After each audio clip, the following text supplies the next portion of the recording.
കേരളത്തിന്റെ തനതുകലയായ സോപാന സംഗീതത്തിന്റെ മഹോത്സവം സോപാന സംഗീത പരിക്രമം തൃശൂരിലെത്തി. പ്രമുഖ ക്ഷേത്രങ്ങളായ പാറമേക്കാവ്, തിരുവമ്പാടി എന്നിവിടങ്ങളിൽ സംഘം സംഗീതാർച്ചന നടത്തി.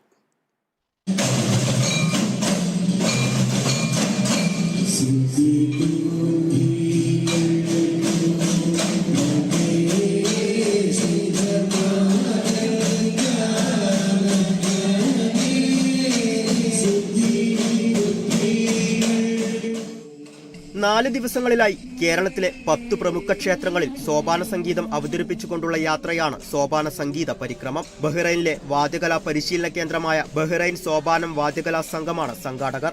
കുട്ടികളും സ്ത്രീകളും ഉൾപ്പെടെ പ്രവാസികളായ 18 സോപാന ഗായകരാണ് സംഘത്തിലുള്ളത്.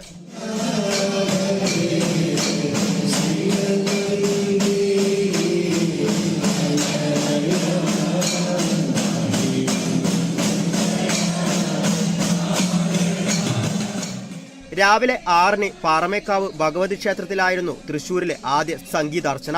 തുടർന്ന് 8:30-ക്ക് തിരുവമ്പാടി ശ്രീകൃഷ്ണ ക്ഷേത്രത്തിലും സംഗീതാർച്ചന നടത്തി. വൈകിട്ട് 5-ന് ഗുരുവായൂർ ശ്രീകൃഷ്ണ ക്ഷേത്രത്തിലും സംഘം സംഗീതാർച്ചന അവതരിപ്പിക്കും.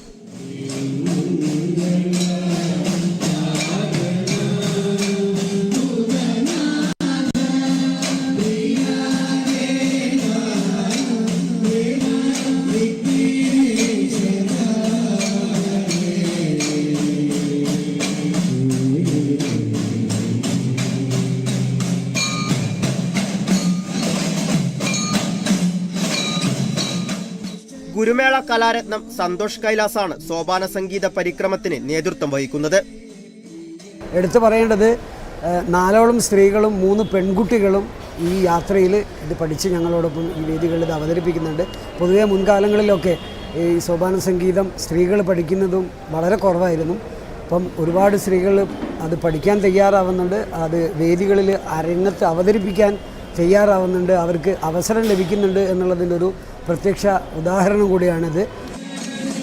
സ്ത്രീകൾ അധികം കടന്നുവരാത്ത സോപാന സംഗീത രംഗത്തേക്ക് കടന്നുവരാൻ ആയതിൽ അതിയായ സന്തോഷമുണ്ടെന്ന് സംഗീതാർച്ചനയിൽ പങ്കെടുത്തവർ പറഞ്ഞു.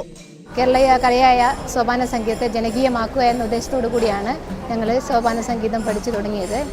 പ്രത്യേകിച്ച് സ്ത്രീകളുടെ അവസരങ്ങൾ ഞങ്ങൾക്കും ഇപ്പോൾ അടുത്ത കാലത്തായിട്ട് അവസരങ്ങൾ വന്ന് കണ്ടിട്ടുണ്ട്. അങ്ങനെയാണ് ഞങ്ങൾ കേരളത്തിലുള്ളത് കണ്ടിട്ടാണ് ഞങ്ങളും തുടങ്ങിയിട്ടുള്ളത്. മെയ് 8-ന് അമ്പലപ്പുഴ ശ്രീകൃഷ്ണ ക്ഷേത്രത്തിൽ നിന്ന് ആരംഭിച്ച യാത്ര 11-ന് വൈകിട്ട് 6-ന് തൃപ്പൂണിത്തുറ പൂർണ്ണത്രയീശ ക്ഷേത്രത്തിൽ സമാപിക്കും.